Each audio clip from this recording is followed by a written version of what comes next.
are listening to the Free to Be Mindful podcast, which provides bite-sized tips for busy parents, educators, and anyone working with kids. These real talk conversations focus on mindful living, mental health, and personal growth, helping all to learn, grow, and inspire with mindfulness in mind. I'm your host, Vanessa de Jesus Guzman, educator, licensed professional counselor, entrepreneur, and mom. I'm passionate about helping folks live life with peace of mind and ease of heart while not losing their, well, you know, here we go.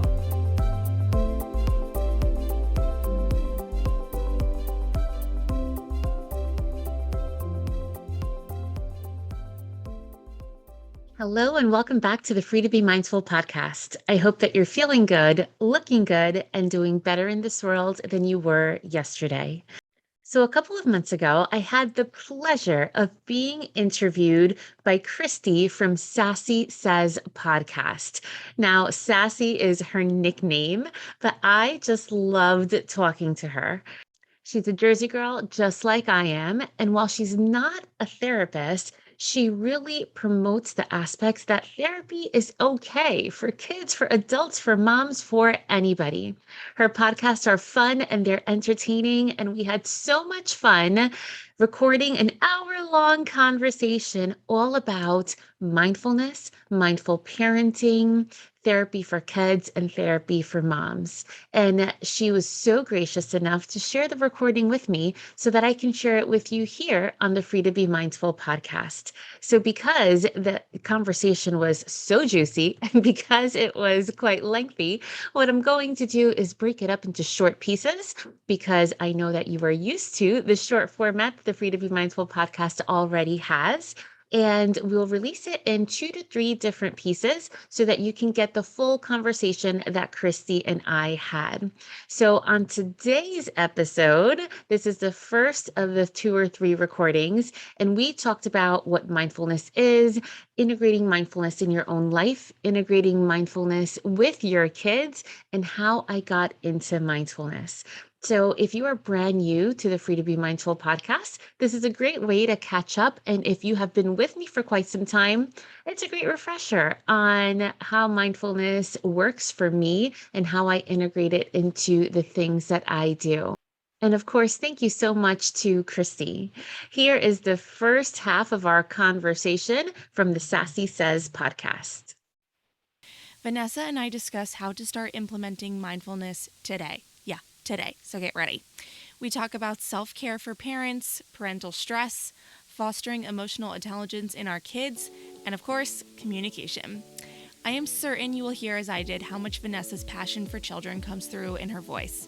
She really was put on this earth to better the lives of parents and kids everywhere, and I know you'll get out of this just as much as I did. So, here's Vanessa. Hey Vanessa, thank you so much for joining me. Thanks so much for having me. I'm so excited. I'm so excited too. I listened to your podcast, so just hearing your voice and seeing your face, it's like, I don't know, it just is crazy that I'm actually connecting with you in real life. It's so exciting. Yay. So I want to start off, I've heard you say mindfulness is my jam. Free to Be Mindful is the name of your podcast, your private practice. What does mindfulness mean to you? Yes. So I always start off by saying that usually when people Google mindfulness, the first thing you see is like a shadow of an image sitting on an ocean and they're miraculously floating and they're oming and, just rainbows, butterflies, daisies, and unicorns. And Right. that can be mindfulness, but it doesn't have to be mindfulness. So it's a state, it's a trait, and it's a way of being. So it's being, and the way I even explain it to kids, it's paying attention to the right here and right now with kindness and with curiosity. So you can be at peace while being mindful if you're aware of where your body is and where your thoughts are. But you can also be like mindfully pissed off. Like you can be aware that you're like angry, and you can be aware that you like that your heart is pounding and that you're sweating and you understand where your feelings are coming from. And just that awareness and is really what mindfulness is. But then the layer on top of that is trying to let that judgment go, which we'll get into, I'm sure, a little bit more, because especially Mm-hmm. as women and moms, there's a whole lot of judgment that we hold, not only for each other, but mostly for ourselves. And then that layer of kindness and curiosity, because when we're open to kind of just being aware of where we are and what we're up to, we can grow after that, and we Mm-hmm. can see parts of ourselves that perhaps we never paid attention to, or parts of the world that we really kind of bypass. Kind of like seeing the world through our kids' eyes is really Mm. what mindfulness is, if that makes sense. Yeah, yeah. I think overall, what I'm hearing is that we just need to slow down and tune in to ourselves and say, okay, even like you said, I love that, mindfully pissed off. Like, I'm angry right now, but why? Where is that coming from? I Yes. think, I think almost more so when you're angry, that can be useful as opposed to just, I feel great. Why do I feel great? You know? Absolutely. Yeah, you understand yourself a whole lot more. And then give yourself that space between a stimulus, right? A trigger, and then a reaction. Give yourself that space to kind of take a breath, figure out why you're feeling and where you're feeling it, and then respond instead of reacting and exploding. Yeah. Why do you think that's so hard for people? Well, living in the Northeast, I always say we're in the go, go, go mode. So Yeah. I feel like we just go so fast and kind of, we're really impulsive. We really think before acting. And Mm-hmm. we expect that of each other too. I'm not sure if other parts of the country or other parts of the globe feel the same, but at least here in the tri-state area, if we slow down, we're falling behind, and it's almost an aspect of FOMO, right?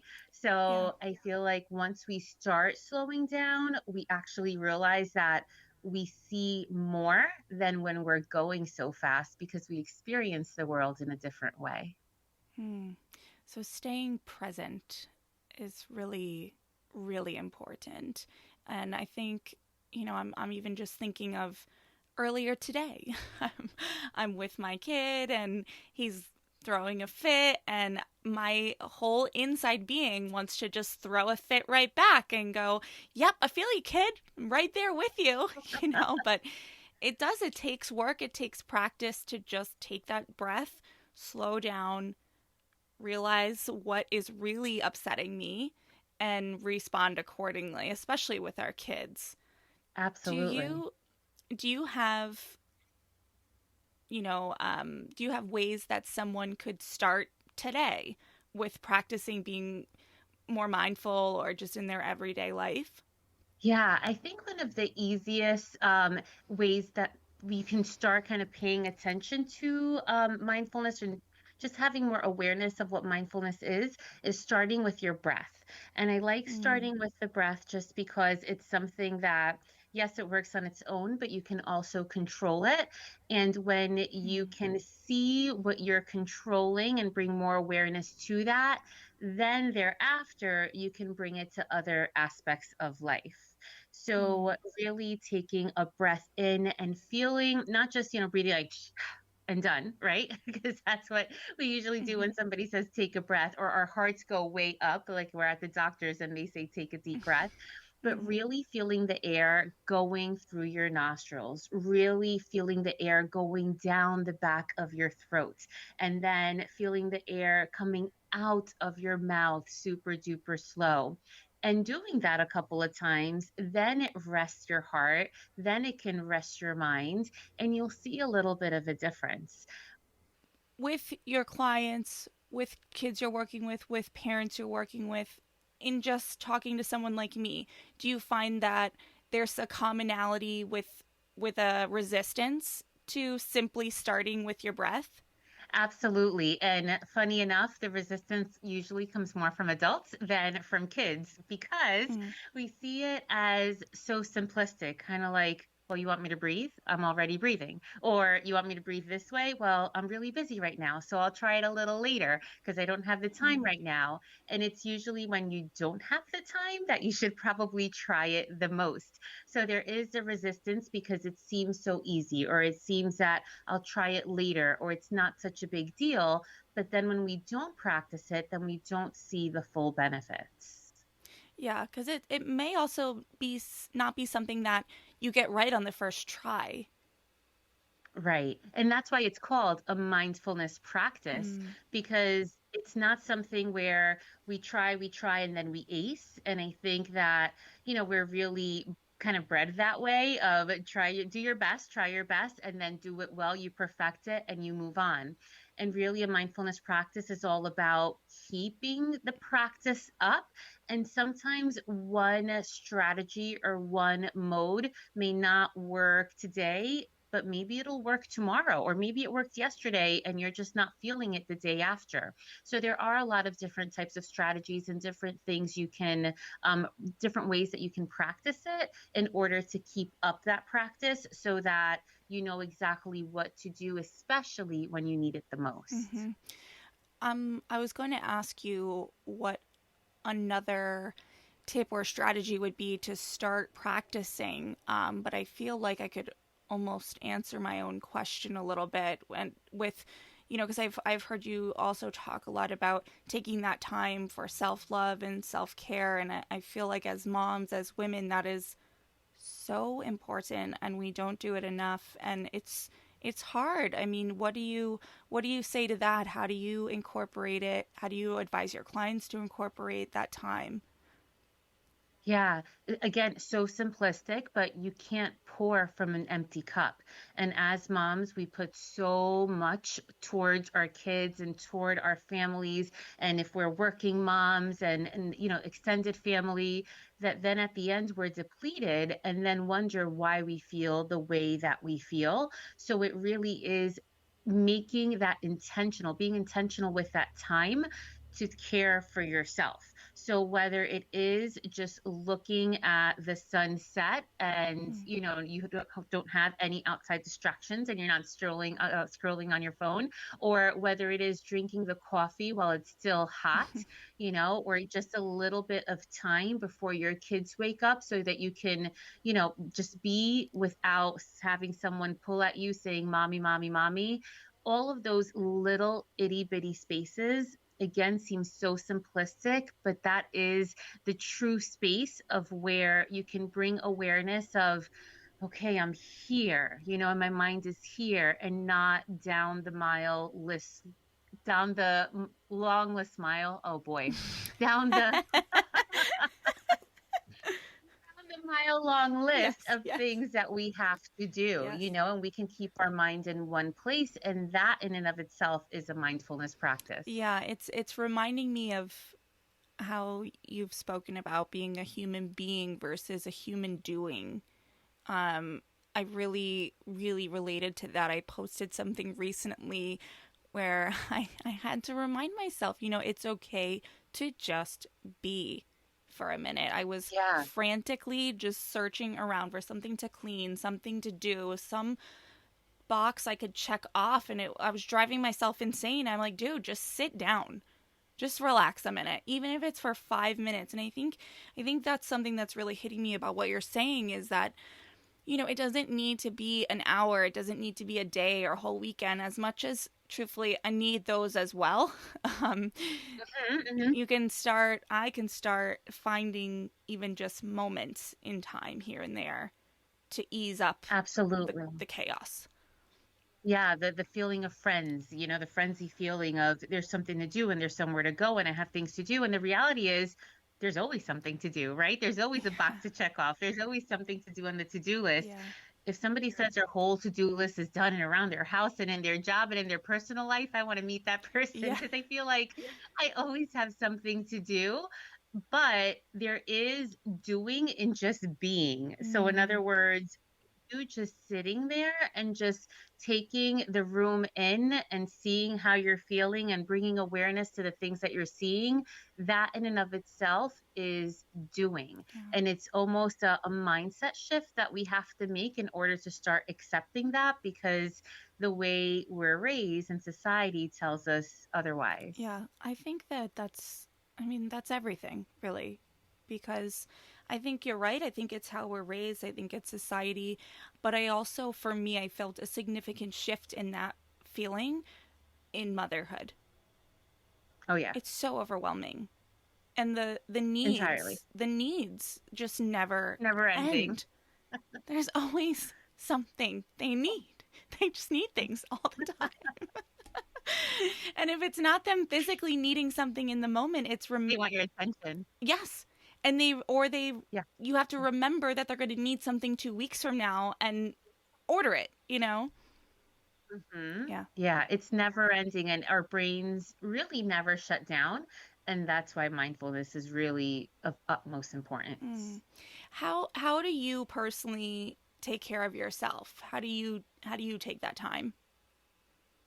Many ways. And I have to be honest and transparent because that's just the way that I am. Sometimes it's with a hot cup of coffee, and sometimes it's with a glass of wine, and that's okay. But other times, that's the morning and the end of the day. Mm-hmm. Um, remembering to take those breaths. And of course, that's very challenging if you don't have it at the forefront. So I do have on my watch, I have the reminders that come up, and it's just one simple breath, less than 3 seconds.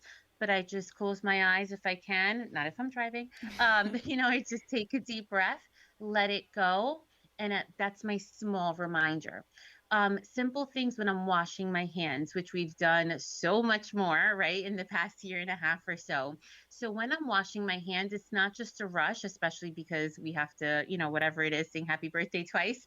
But I'm really paying attention to the warmth of the water, if it's warm, or the temperature, whatever it is, the way that when the water comes out of the faucet, depending on the faucet, it makes certain types of bubbles, the sound that the water is making when it's hitting the bottom of the sink, in the bathroom, in the kitchen, wherever it is you're washing your hands, the smell of the soap that you're using, the way the soap suds all around your hands. It sounds so intricate, and it's intricate. Mm. It's intricate and simple things, if that makes sense. And when you really pay attention to that, something that we usually don't pay attention to, because if we're in our own bathrooms, we're either looking at ourselves or looking at everything we have to clean around the sink, right? Yes. But when we're paying attention to just washing our hands, there we are practicing on staying calm, on bringing awareness, so that when things get more either exciting or more explicit or more a little harder, then we know how to keep that breath and how to keep our cool throughout other types of situations. So I think of instances like that. Also on my computer when I'm working, if it ever goes after the 1 minute, I have pictures of my family and positive phrases, usually things that I find on social media. So I keep that on the camera roll.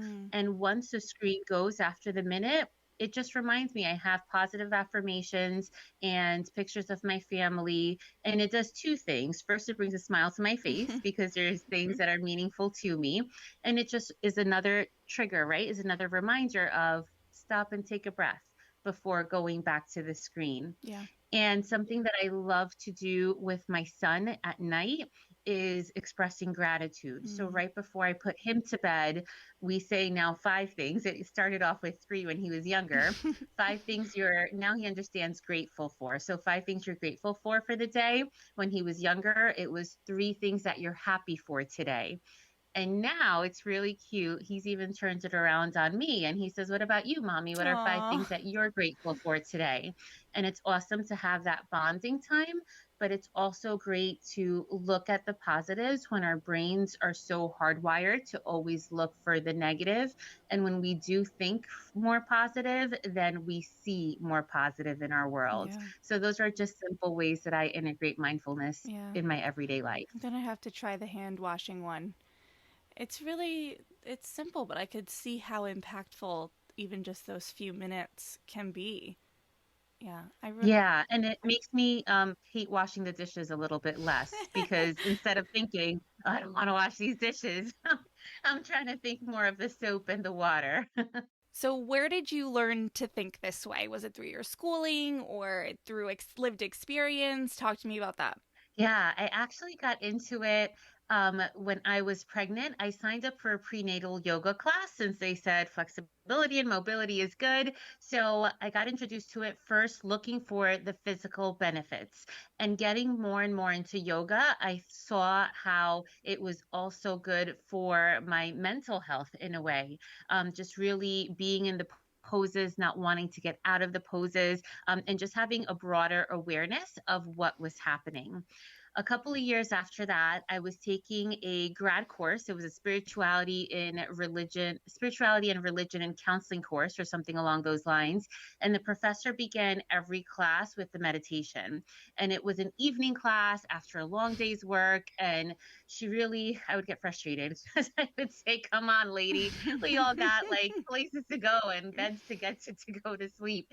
But after the semester, or throughout the semester, I really noticed that I longed more and more for it, and I could get into it a little bit more easily. And even when you can't get into it, just having that awareness of, okay, I can't get into it today. What's happening in my body? Let me try to calm my breath, and having that whole internal dialogue is still mindfulness and is still really helpful.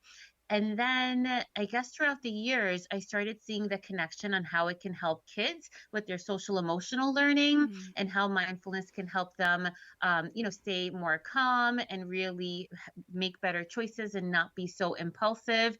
So that is how I started getting into it with kids. And then now, where I am now in my career, I help educators and parents understand mindfulness and implement it in their own lives, because if they are not okay, then their kids pick up on those vibes and their kids are not okay. So that has been my journey. It's been definitely evolutionary. It's definitely brought me to places that I wasn't in before, but I will say it's helped me become not only a better educator and a better therapist, but most importantly, a better mom, because I'm better able to appreciate the small moments with my own kid. Yeah, so much there that I want to touch on. One, I think it's amazing that came for you through your own awareness, right? You became aware of how mindfulness can be so useful in your life through your own mindfulness. It wasn't like someone just sat down and was like, listen, do this, because that rarely works, right? And then, getting to more of your work and what you do you find that parents are generally receptive to this line of thinking? Where do you find pushback? How does that dynamic work? I think to the idea of there can be more peace and ease in your life, everyone is receptive to, because who doesn't want that, Yes. right? Yes. But then to the idea of take a few moments and just bring awareness to your breath, it's not that there's pushback, it's just that there is the idea of, well, with what time and when, because I have to do A, B, and C and X, Y, Z, and I don't know when I'm going to do that. So that's the first hurdle. And then the second hurdle is, once people give it a try, it's with anything, it's just a consistency of the practice. So I always say, I can go to the gym today, but I won't look like J-Lo tomorrow, right? It has to be something ongoing. So it's the same thing with mindfulness. We have to remember to, practice it as often as possible so that we can then use it when we need it the most and be fully present with our kids, so that we don't blink and all of a sudden they're driving off to college on their own. Yeah, I feel like that's going to happen regardless. Right? Any minute. I know. Every time I get sentimental about the kids, my husband will tease me and goes, "Oh, well, he's starting high school tomorrow." I'm like, no, Not yet. I know, make it stop. So I hope that you enjoyed hearing that first half of the conversation as much as I enjoyed spending time with Christie or with Sassy, and as much as we enjoyed recording it together. Make sure that you tune in to next week's episode to catch the second half of the conversation. And as always, in a world where you are free to be anything that you want to be, you are always free to be mindful. Catch you next week. I hope you enjoyed this week's show. It would mean a ton if you took this moment to review the Free to Be Mindful podcast on the platform you catch your favorite shows. That quick and easy act lets me know what you enjoy and it helps others find the podcast too. And of course, don't forget to subscribe so you can listen along next week. In the meantime, I welcome you to catch me on social media at Counselor V de Jesus. And as always, remember, in a world where you are free to be anything that you want to be, you are always free to be mindful. Catch you next week.